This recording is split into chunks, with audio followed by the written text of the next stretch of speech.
Conexão Alagoinhas traz hoje Renata Fortaleza, presidente da Comissão dos Direitos da Mulher. Pessoal, nós estamos vivendo uma realidade incrível aqui na cidade de Alagoinhas. Nós tivemos nas últimas semanas casos violentíssimos de tentativa de feminicídio, de estupro de vulneráveis aqui em Alagoinhas.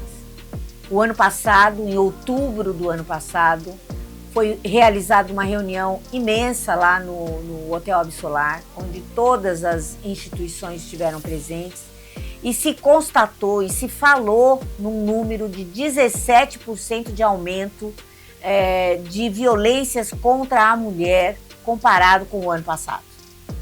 É sobre isso que nós vamos conversar com a Renata Fortaleza. Renata, obrigada por ter vindo. Infelizmente, num momento que todos nós estamos estarrecidos com as notícias, né? A última, inclusive, de uma moça de 21 anos que teve o corpo 30% queimado pelo companheiro. O que é que está acontecendo aqui na cidade de Alagoinhas? Selma, é um prazer estar aqui com você. É sempre uma honra estar com uma mulher como você perto de mim. Então você sabe disso. Então para mim é maravilhoso estar aqui. E estando aqui hoje falando como representante das mulheres da nossa cidade, né? Estou ainda presidente do Conselho de Defesa do Direito das Mulheres de Alagoinhas, e é essa oportunidade para a gente falar sobre as nossas dores, falar sobre esse momento que a gente está vivendo, falar não, né? Zero ao feminicídio, mas a gente infelizmente ainda está assistindo isso de uma forma muito dolorosa e perversa. E na nossa cidade você trouxe uma recordação que foi de uma reunião que nós tivemos em outubro do ano passado, falando que o índice já estava aumentando, aumentou no nosso país e que também estava aumentando na nossa cidade. E nós tivemos a oportunidade ali de falar sobre esse aumento. E eu acredito que, embora tenha acontecido essa reunião, embora tenhamos debatido, conversado, mas eu acredito que a nossa rede de proteção, que inclusive a gente tem que falar de uma forma honrosa, porque pouquíssimas cidades têm uma rede de proteção como nós temos na nossa cidade, mas não é suficiente dizer que tem uma rede.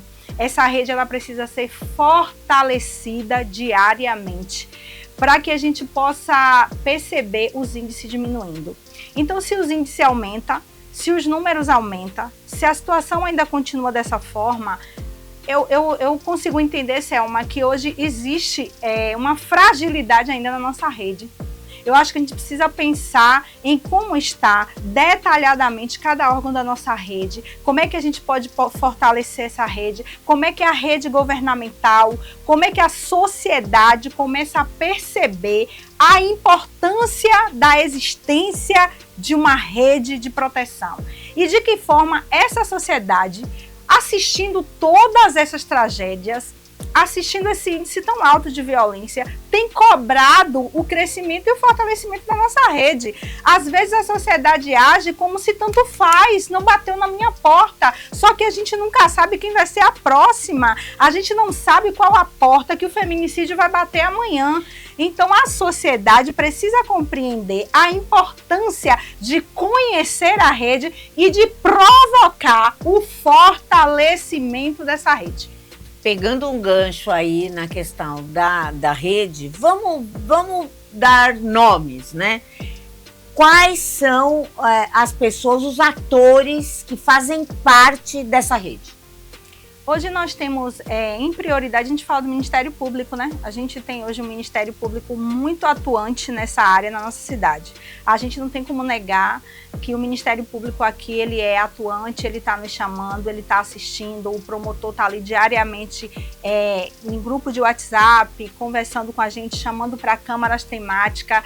Aí, aqui na nossa cidade nós temos a DEAN. A DEAN, inclusive essa que temos aí, é uma doutora maravilhosa aí que trabalha muito bem, mas não tem efetivo suficiente, ainda não funciona 24 horas, quando a gente sabe que todos esses acontecimentos, os mais complexos acontecem finais de semana e durante a noite, e a gente continua tendo uma DEAN que só funciona em horário administrativo. A gente precisa ter uma patrulha Maria da Penha hoje na Guarda Municipal, que precisa de uma assistência maior, que precisa ser mais atuante nas suas atividades.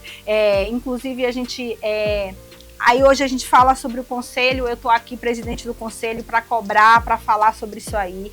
Nós temos também, no município, a partir das sedes hoje, nós temos uma casa de acolhimento, uma casa que acolhe mulheres vítimas de violência, assim como nós temos o CRAM que tem assistente social, que tem psicólogo, e que advogado, e que a gente precisa conhecer essa rede. A gente tem a Polícia Militar, que também faz nos seus chamados de emergência. A Polícia Militar está ali atuando também. Então, o que essa rede, essa sociedade precisa perguntar, precisa questionar essa rede por conta desses índices que crescem. Então, o que está acontecendo? Não tem que ser somente uma pergunta minha e uma pergunta sua, não. Tem que ser uma pergunta da sociedade. Cada cidadão tem que perguntar, cada mulher tem que perguntar assim, cadê essa rede? Por que ainda está crescendo? Porque eu não posso falar por uma rede em um todo, mas quando a sociedade pergunta, a gente vai se juntar para dizer o que está acontecendo, vamos tentar resolver, vamos tapar os furos, as partes que estão cortadas, o que é que precisa fortalecer, aonde é que a gente precisa melhorar, porque a gente não pode compreender uma tentativa de feminicídio como essa que aconteceu agora, de uma menina que inclusive era acompanhada pela rede, a gente tem que dizer isso aí. Mas ela voltou para casa, ela tinha medida protetiva e voltou para casa. Não é sobre isso. É sobre ela era acompanhada. Então a gente não pode tirar a nossa responsabilidade quanto rede de proteção e colocar em uma mulher que está adoecida e está em um espaço de violência. Porque aí é outra violência que a gente comete. Então, em vez da gente proteger, a gente violenta essa mulher. Então a gente, quanto rede, eu que também faço parte dessa rede, a gente precisa se questionar por que ela voltou para esse lugar. É a gente que tem que se questionar, não é questionar ela não. É nós, quanto rede, que precisamos dar todo o apoio, que precisa estar ali tendo uma assistência psicológica, que precisa estar cuidando dessa mulher. Nós que precisamos nos questionar quanto rede. Não é questionar, como eu ouvi vários questionamentos em rede social. Mas ela voltou para morar com esse agressor. Não é sobre ela voltou, não. É nós, quanto rede, porque nós, quanto rede, como é que a gente se questiona que ela voltou para esse lugar. Então, na verdade, eu não entendo que o erro esteja nela. Na realidade, é nós que precisamos nos perguntar, porque uma mulher que recorreu à rede de proteção a ponto de pedir medida protetiva voltou para esse lugar. Então, eu acho que às vezes a sociedade inverte os lugares. Inverte as culpas. A gente está sempre querendo fugir das nossas responsabilidades. E a responsabilidade não é perguntar por que ela voltou, como eu vejo, como eu estou ouvindo, como isso é angustiante ver alguém perguntar. Mas por que ela voltou? Não interessa. Interessa, sabe o quê? Porque nós, quanto rede, permitimos que ela voltasse para lá. Porque a gente, quanto rede, não fomos tão atuantes, não fomos competentes a ponto dela voltar para aquele lugar e agora está como ela está, ainda em uma situação complicada, que a gente em risco de vida e ainda com a sua vida toda comprometida.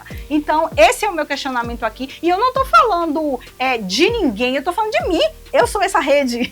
O conselho faz parte dessa rede. Eu me questiono estando dentro dela. Não estou julgando a rede, eu estou me colocando dentro dela e procurando onde está o meu erro, onde está o erro do Conselho de Mulheres, onde está o erro da DEAN, onde está o erro da Casa de Acolhimento, onde está o erro dessa rede, que precisa ser fortalecida e questionada pela sociedade.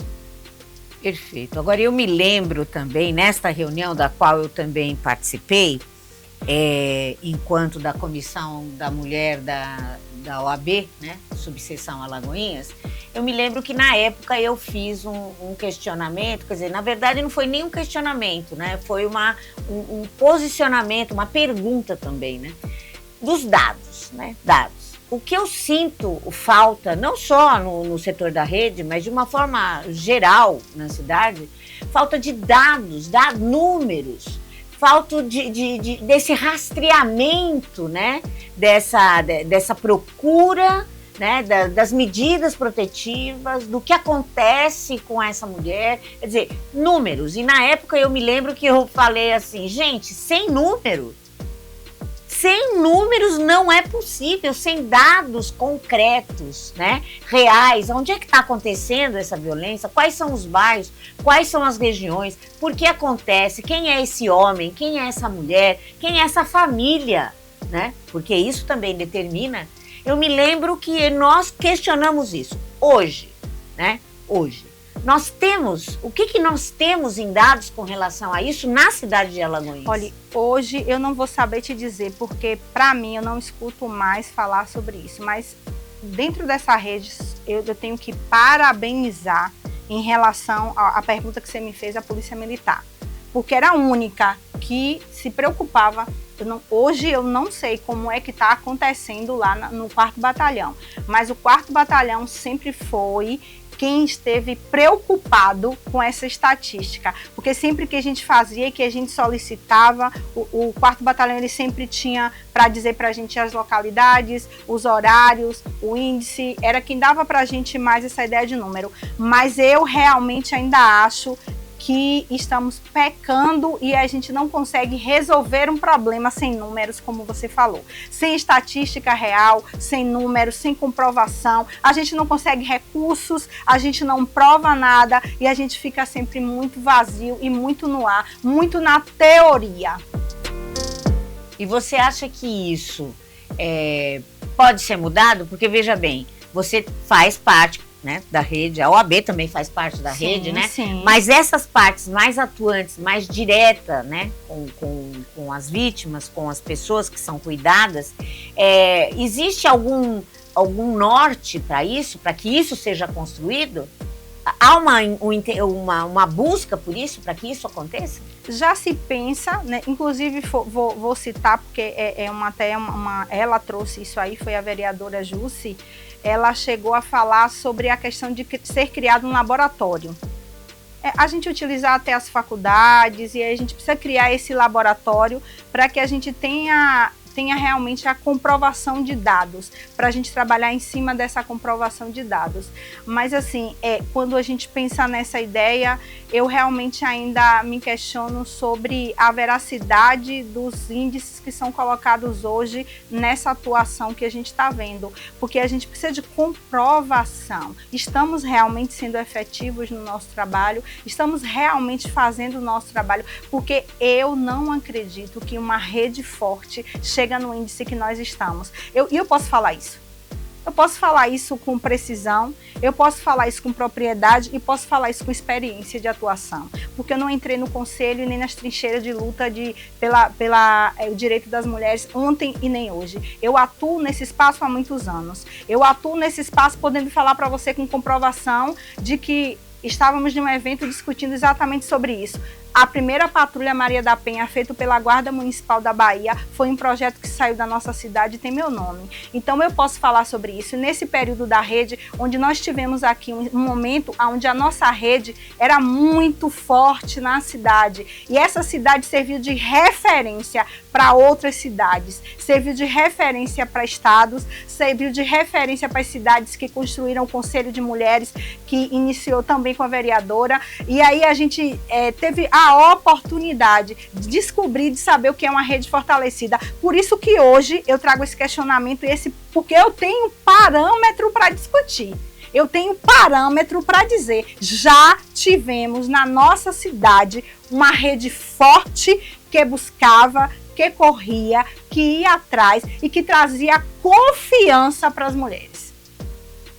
Então você está dizendo que houve um rompimento disso, uma fragmentação disso. Era uma rede forte e hoje não é. Eu acho que hoje é uma rede exatamente fragilizada.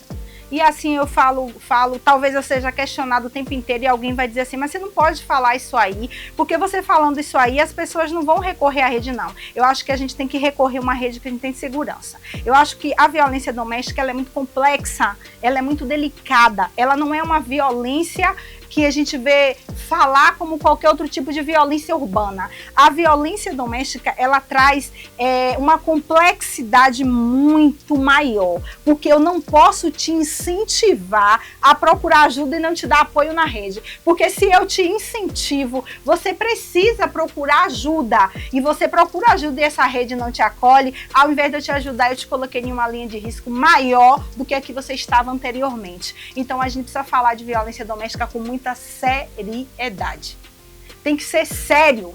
É um assunto muito sério e hoje o país comprova isso quando a gente assiste a quantidade de feminicídio que estamos assistindo. E aí hoje eu trago nesse momento aqui a minha dor, uma dor inclusive que eu me arrepio ao falar e que tem estado assim, além do que aconteceu na nossa cidade, que pra gente é doloroso, é ver uma colega nossa. Eu sou ex-comandante da Guarda Municipal de Alagoinhas, a primeira mulher a comandar aqui a cidade, e assistir no nosso país, na cidade de Vitória, uma colega nossa, uma comandante de guarda, ser também vítima de feminicídio e ter que assistir nas redes sociais aquele enterro, ver os meus colegas fazendo manifesto para sua comandante, que foi também assassinada, vítima de feminicídio. Isso pra gente é uma dor, é a gente sentir na pele o que ela estava sentindo e como é que essa sociedade encara a sua confiança. Se nós que estamos nas trincheiras, se nós que estamos no dia a dia trabalhando, nos sentimos ameaçadas por esse processo,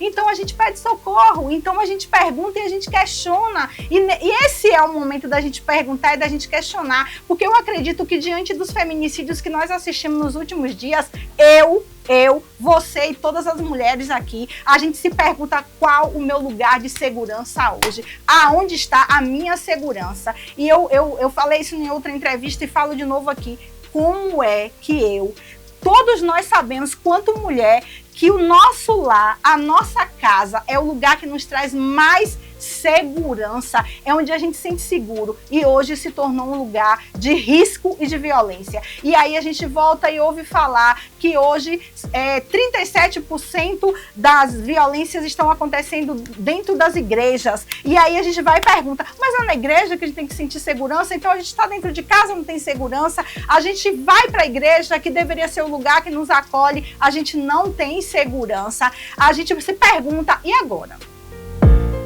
E agora? Porque os feminicídios que nós assistimos foram cometidos por agentes de segurança estadual, federal. Exatamente. Então, assim, agentes de segurança. Aí eu me pergunto, e agora? Recorrer a quem? Olha, com esse questionamento da Renata Fortaleza, eu quero encerrar a nossa entrevista ainda complementando que Alagoinhas tem uma rede de proteção, sim. Tem falhas? Tem. Como em qualquer outra atividade que se desenvolva nesta cidade ou neste país. Digo isso para complementar a informação de que nós não podemos destruir uma rede, destruir serviços voltados para a mulher, e sim construir cada vez mais serviços para a mulher. Nós temos que identificar, fazer o diagnóstico do que está errado para fortalecer, ajudar a melhorar o que nós já temos. Como Renata bem lembrou, nós tivemos a melhor rede de proteção feita aqui na cidade, que foi referência para o estado todo. É este norte que nós temos que ter e é este diagnóstico que nós temos que buscar.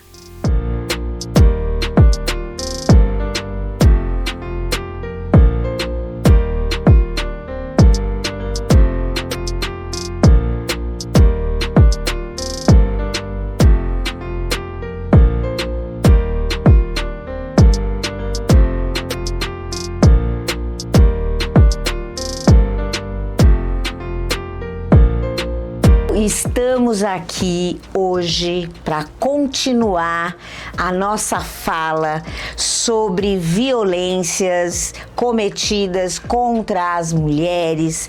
E hoje, o que é que nós estamos fazendo? Nós estamos trazendo um homem que está com um trabalho diferenciado na sociedade, que está atrás de respostas também, tanto quanto nós, que auxilia outros homens a descobrir o poder e a necessidade de entender a sua masculinidade, a questão cultural vinculada à sua masculinidade. E aí, o Itamar Carneiro vem aqui para falar conosco, porque ele tem o nome do grupo dele é comprido, viu, gente? Então eu vou ler aqui. Grupo Reflexivo e Responsabilizante de Homens Autores de Violência. Este grupo está vinculado à 2ª Vara do Crime aqui de Alagoinhas, que é presidida pelo juiz Luciano Guimarães, que logo, logo estará aqui sentado conosco, batendo um papo sobre isso. Itamar, fala um pouquinho pra gente sobre este grupo e esse serviço. Boa tarde a todos e a todas as pessoas. Primeiro eu queria agradecer a Selma por abrir esse espaço, né, para a gente conversar sobre um tema que é tão importante, tão sensível, né, mas é fundamental que a gente possa dialogar e refletir sobre isso.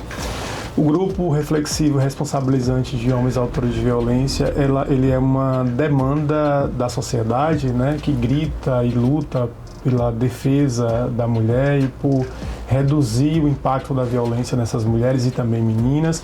E ele inicia exatamente lá em 2021, quando a Lei Maria da Penha coloca como parte da medida protetiva a participação desses homens em grupos reflexivos e responsabilizantes.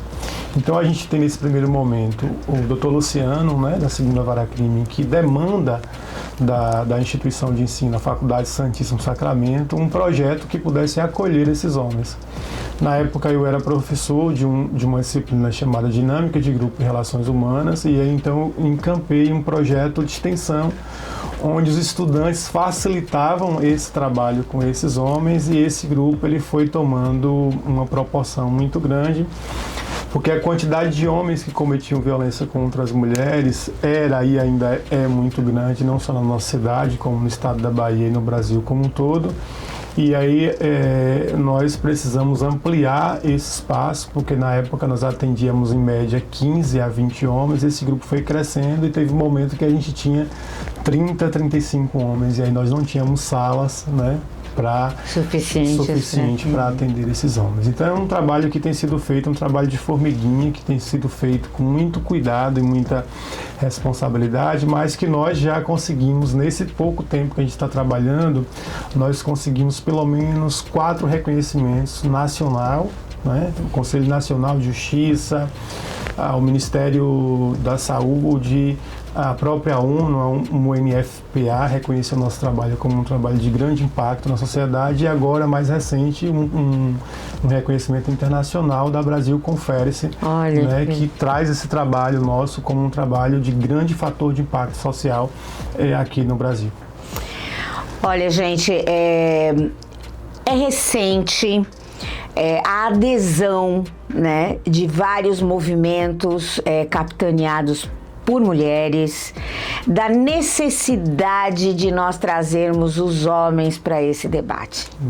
Não há como você discutir a violência contra a mulher sem trazer o homem para o debate. Ele precisa vir. E te digo mais, a minha avó dizia o seguinte: cabeça de homem é terreno que mulher não anda. Então eu quero aproveitar que você está aqui e gostaria que você nos dissesse, neste grupo reflexivo com esses autores de violência, o que é que eles externam, não como motivo, mas como condição atual em que eles se encontram, para poder estar convivendo nessa sociedade, disseminando essa violência? Acho que sua pergunta é muito interessante, Selma, porque eu começo sempre dizendo que se o homem ele é parte do problema da violência, ele precisa ser parte da solução. Não há como afastar o homem, né, e colocar ele apenas como o monstro, o agressor. É preciso pensar que monstro e agressor não vai se responsabilizar pela violência, né? Mas essa violência ela foi de alguma forma aprendida ao longo da vida. Se a gente parar para olhar os desenhos, os filmes, né, que os meninos assistem na infância e na adolescência, o imaginário social, né, do desenho de um homem está como aquele homem que vai salvar, né, a mulher. A história da Cinderela, que a Cinderela perde o sapato e quem vai encontrar o sapato é um homem que vai salvar. É o príncipe encantado que vai salvar a mulher em cima de um cavalo e um cavalo branco. Então esse homem moderno, ele se depara com uma nova lógica da sociedade, onde a mulher que estaria esperando o príncipe encantado no cavalo branco, ela vai estar dentro do carro dirigindo o carro dela. Né? E às vezes ela não quer nem que abra a porta. Aí esse homem se depara com o imaginário social de homem, olha só, agora eu faço o quê? Porque antes, em outro momento, eu pegava o sapatinho e colocava no pé dela. Agora ela está com um carro 4x4. Então, esse homem ele vai chegando sem entender o papel que ele deve exercer na sociedade, sem entender como ele deve se comportar. E na maioria dos casos, justificando a violência como se fizesse parte estritamente do papel de homem. Né? Então, aprenderam que homem não chora, que homem deve ser agressivo mesmo, que homem não pode levar desaforo para casa, que homem precisa paquerar a mulher e se ela disser que não, está se fazendo difícil, então eu tenho que forçá-la a querer alguma coisa. Eles chegam, no primeiro momento, impactados, dizendo o seguinte: eu não fiz nada, né? Eu não sou culpado por nada, eu não sei nem por que eu estou aqui, eu não sei por que eu fui convidado. E este, nesse primeiro momento, começa com uma entrevista que é realizada na Policlínica Municipal, numa sala que garante o sigilo e o cuidado. Então a gente vai perguntar da história de vida desse homem, né, para entender quais as razões levaram ele a cometer aquele tipo de violência. E aí são violências das mais diversas possibilidades, né, desde física, psicológica, moral, patrimonial, e ele não se reconhece nesse lugar da violência. Mas eu não toquei o dedo nela, Itamar. E aí quando a gente vai entender o que motivou a ida dele lá, ele relata de um dia que ele estava em casa e ele chegou e a comida não estava pronta e ele entrou em uma discussão com a ex-companheira e ela tinha uma maquininha de fazer, que ela faz unha e ela usa a maquininha para cobrar a unha das mulheres que ela faz a unha. E ele discutiu com ela e ele simplesmente pegou a maquininha e quebrou, despedaçou a maquininha e ele achou que isso não era violência, né? Ou ela foi para a casa da mãe no final de semana, né, ficou na casa da mãe, com os sobrinhos, com os irmãos, e quando ela voltou para casa, ele não deixou mais ela entrar em casa. E ele considera que isso não é violência. Então, no primeiro momento, ele vai negando a todo tempo, ele chega com um comportamento bastante agressivo com a gente que recebe, né? Ele chega com um comportamento extremamente em situação de vulnerabilidade, apresentando crise de ansiedade, não sei porque eu estou aqui. E aí eu recebo homens de 18 anos até o máximo que a gente recebeu, 68 anos de idade. Então a gente percebe que a violência atravessa todas as gerações dos homens. Sim, né? ela é quase que transmitida, né, de pai para filho. E aí vai indo e viram esse redemoinho louco que nós vivemos hoje, né? Agora, após as entrevistas, né, a identificação de todo aquele quadro que vem, que a gente sabe que é cultural, tanto pela mulher quanto pelo homem, ele chega a algum tipo de consciência, ele começa a trilhar um novo caminho, ele tem o desejo de trilhar por um novo caminho? Ele consegue enxergar isso ou não?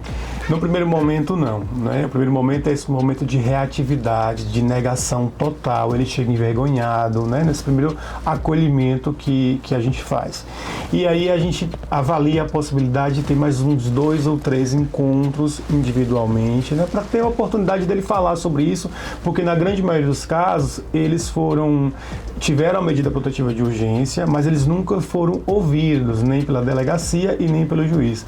Em alguns casos, eles passam 3 3, 4, até 5 meses, a medida protetiva acaba perdendo a validade e ainda eles não foram ouvidos pelo juiz. Então eles chegam relatando muito esse sentimento de injustiça, porque o juiz não me ouviu para saber a minha versão dos fatos, né? Então a gente houve ali 3 encontros e ele é encaminhado para o grupo reflexivo responsabilizante. Nesse grupo, que é uma metodologia reconhecida pelo CNJ, né? São 10 encontros que ele obrigatoriamente precisa participar, e aí a partir do 3º, 4º encontro, esse homem começa a entender o que ele cometeu de violência, começa a se reconhecer nesse lugar de violência, inclusive começa a pensar o que outros homens poderiam fazer com a própria filha dele se agisse da mesma forma como ele agiu. Eles fazem conseguem fazer uma analogia. Exatamente. Aí nós trabalhamos com, o grupo é uma tecnologia social, nós trabalhamos com uma série de estratégias para fazer com que esse homem comece a refletir sobre isso. A gente trabalha com educação emocional, a gente trabalha com estudos de caso, onde eles vão associar ali algum caso e avaliar se aquele homem agiu com violência ou não, e aí ele começa a perceber. Claro que o resultado não é para 100% dos homens, né? A gente tem um dado da pesquisa do CNJ que mostra que a cada 100 homens, apenas 4 cometem reincidência da violência. Então, a cada 100 homens que passam pelos grupos reflexivos, somente 4 voltam a praticar a violência. Então, a gente entende que esse trabalho é um trabalho que tem resultado. Que tem resultado, né? Que está apresentando resultado. E quando a gente fala em resultado, né? Você fala em 10 encontros, você fala naquele início lá que começa lá na policlínica e tal, mas lá na secretaria, em quanto tempo a gente consegue trabalhar este homem para que ele comece a pensar na possibilidade de pensar diferente? Sim. A estratégia é que ele participe pelo menos de 10 encontros, então a gente pode pensar em torno de 2 a 3 meses, porque alguns encontros são individuais na policlínica, quando eu noto que aquele homem está em um estado emocional de sofrimento psíquico muito grande. Então, a gente ouve muito na sociedade falar que as mulheres são dependentes emocionais dos homens, né? Mas o contrário também existe. Também é verdade. Né? Existem muitos homens que são dependentes emocionais das suas companheiras. Então, eu já ouvi relatos de homens dizendo assim, eu não consigo me enxergar sem essa mulher na minha vida, né? Então, histórias de 20 anos de relacionamento, né? Então, eu tinha minha família, eu gostaria de continuar com a minha família, né? Então, são 10 encontros em grupo, certo? Que vai durar em torno de 2 meses e meio a 3 meses, junto com os encontros na policlínica. Isso não é um padrão, porque isso vai depender do estado de saúde mental também desse homem. Porque tem homens, por exemplo, que romperam a relação e estão apresentando ideação suicida, com planejamento, né? E nós já tivemos históricos, né, de homens que de fato cometeram suicídio, né? Nós somos uma população extremamente vulnerável também, do ponto de vista de que o homem é aquele que mais comete violência, não só contra as mulheres, mas também contra outros homens, né? Se a gente olhar para a população carcerária, a maior parte da população carcerária é de homens. Se a gente olhar para os dados epidemiológicos de suicídio no Brasil, também está lá o homem sendo aquele que mais comete suicídio no Brasil. Então a gente sabe que essa população também é extremamente vulnerabilizada, porque acreditaram e foram educados ao longo da sua vida que falar sobre os sentimentos, falar sobre as emoções não é permitido, né, para os homens, não é autorizado falar sobre os sentimentos. Então, você falando isso, eu lembrei, recentemente eu vi uma colocação da deputada Manuela Dávila a respeito das violências praticadas contra mulheres e meninas, né? E aí, além de ela falar sobre esse mundo colapsado, né, que a gente está vivendo, ela diz assim: se a gente não quer enterrar meninas, temos que falar com os meninos, né? Bem nessa linha do que nós estamos falando. E dentro disso que você comentou, do que é ser homem hoje, né? Do que é ser a masculinidade hoje. A gente ela coloca assim: ao homem foi ensinado prover e comer. E quando fala em comer, vinculando ao ato, né, sexual, é uma questão só do ato mesmo, não é aquele verbo do amar, né, de você estar junto, de você ter aquela ideia romântica do romance mesmo, né? E aí ela diz, bom, nessa crise que nós estamos, inclusive econômica, eles não podem prover mais, né? E se eles querem comer, como eles saem desvairados aí em busca de mulheres, eles também não podem, porque nos últimos anos nós mulheres aprendemos a dizer não, e quando é não, e aí esse homem vai ficando cada vez mais sem espaço, e aí ele colapsa e começa a entrar novamente num círculo de violência. Isso não é uma questão de justificativa, nós estamos lidando com fatos, né? Então não é você justificar a atitude da violência e não é você reduzir o impacto que ela causa nas mulheres. Porque, na verdade, até recentemente as meninas falam, nós é que estamos sendo assassinadas, somos nós, né? Não são os homens. Então, se nós falarmos proporcionalmente, né, em tudo isso que está acontecendo, nós estamos trazendo esses homens para o diálogo, por isso a resistência, né? Por isso a nossa resistência, porque a gente está em absolutamente desvantagem, né? Então, mas de qualquer forma, nós estamos lutando ainda para entender que esses homens têm que vir.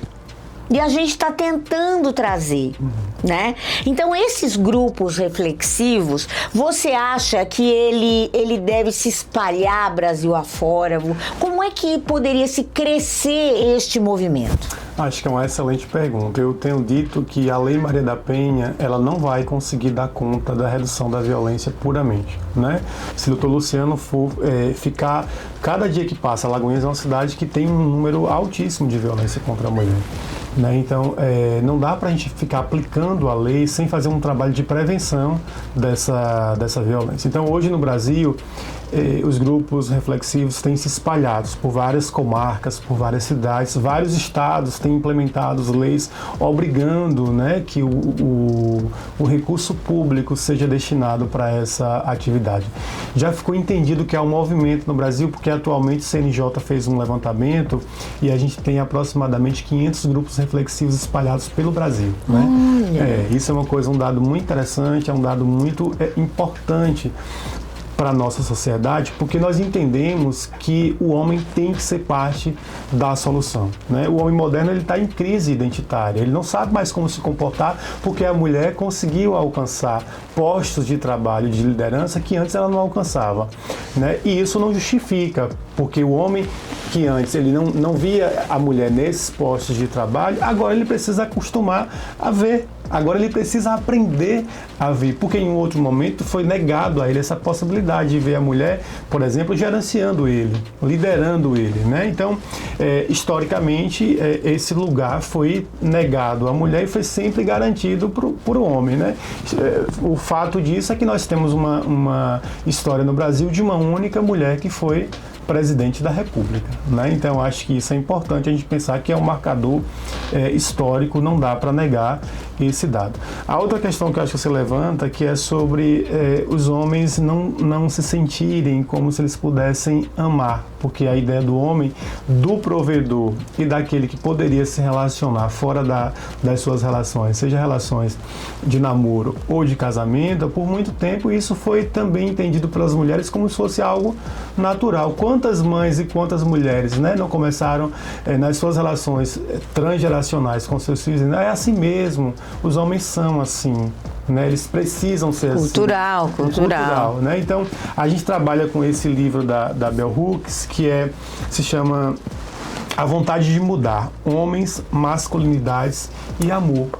para a gente refletir sobre que o homem também ele pode exercer o lugar de amor, que ele também pode exercer o lugar de cuidado, de pai cuidadoso, de tio cuidadoso, mas a gente vai negando o tempo inteiro esse lugar para o homem, né? Quando o filho nasce, o homem não fica em casa cuidando do filho, a mulher fica em casa cuidando do filho. E aí a gente percebe que alguns familiares, algumas mães até negam, não, ele não sabe cuidar não, dá para a mulher balançar, ele não sabe pegar, ele não sabe dar banho.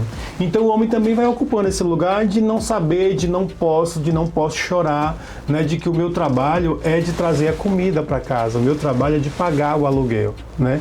Mas na sociedade contemporânea, esse lugar não cabe mais para o homem e ele está sem saber também como lidar com isso. São as mulheres que vão ensinar os homens a aprenderem a lidar com isso? Não. Os homens precisam se responsabilizar. Exatamente. É aí que eu queria chegar, porque nós, tá certo, nós temos ainda, né, uma urgência, né, e uma emergência até de tentar buscar cada vez mais, porque nós estamos sendo assassinadas diariamente, a cada 4 horas uma mulher é assassinada. E aí a nossa indignação é que este homem não está buscando tanto quanto nós, né? Esse novo caminho, essa nova visão, né? De como ele pode ser. E aí vem a minha pergunta para você. O que é a masculinidade hoje?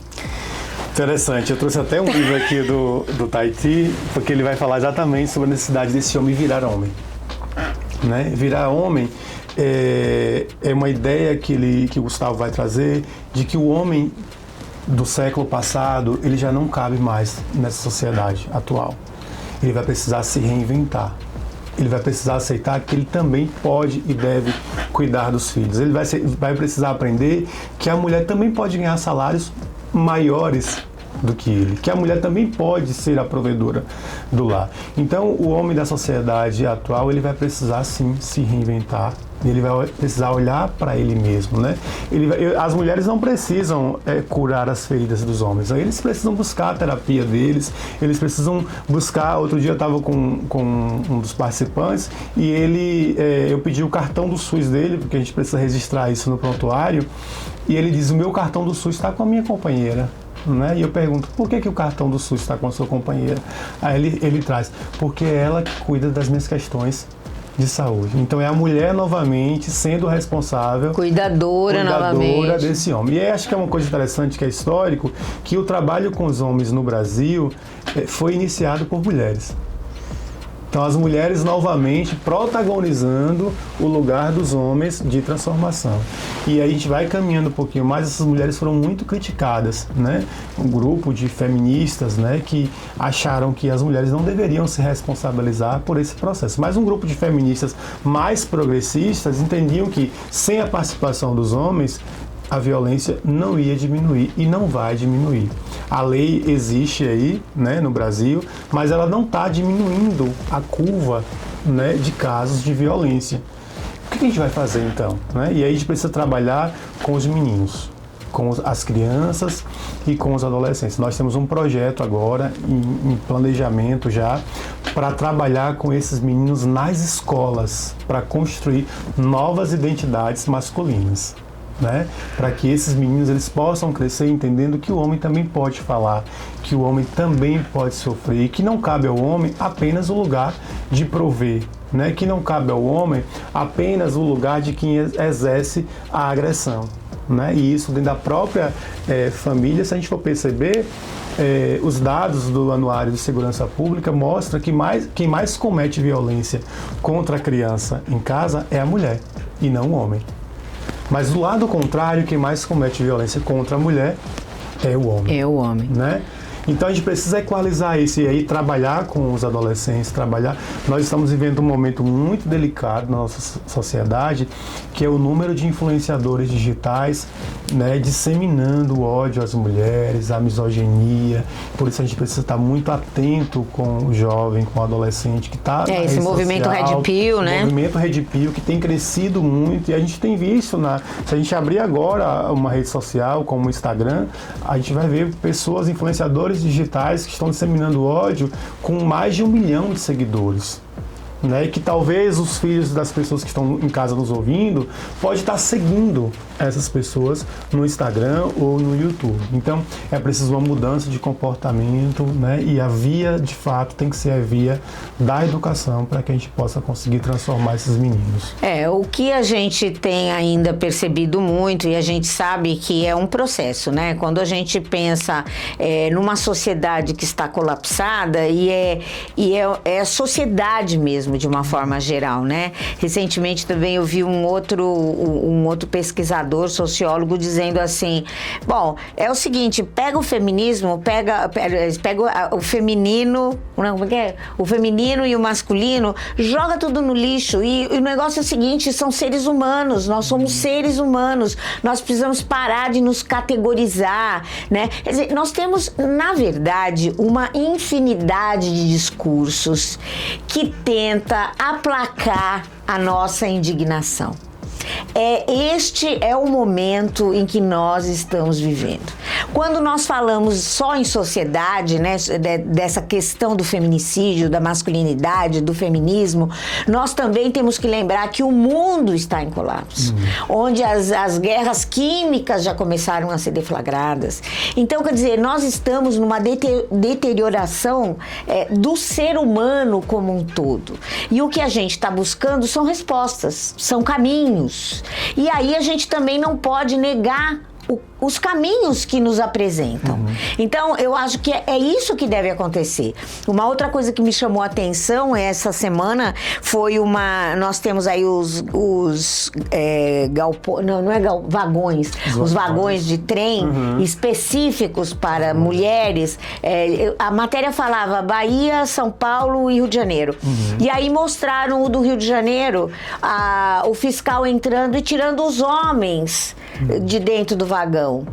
Aí o fiscal falava, meu Deus, é tão difícil o homem entender que esse vagão é só para mulheres, que foi criado só para mulheres, por uma necessidade delas de não serem violentadas nem assediadas. Aí ele falou, mas eu acho isso incrível. Eu falei, tudo bem, você acha isso incrível, mas vai saindo. Vai saindo. Você tem todos os outros vagões. Olha só a loucura. Nós estamos falando de um vagão. Sendo que os homens e a sociedade hoje, de uma forma geral, tem todos os outros vagões. Isso é simbólico, né? Essa simbologia, ela é acachapante nessa discussão, homens e mulheres, né? Por isso é que, assim, não dá pra gente reprimir também a fala, né, feminina das mulheres com relação a isso, porque nós estamos esperando, né, este homem acordar, né? E eu acho que grupos reflexivos como esse é que nos dão um pouco de fôlego, né? Nos ajudam um pouco a dizer, nossa, tem alguém olhando para isso. Porque senão não é possível. Eu acho que é interessante porque, assim, eu sou um pessimista esperançoso. Sim.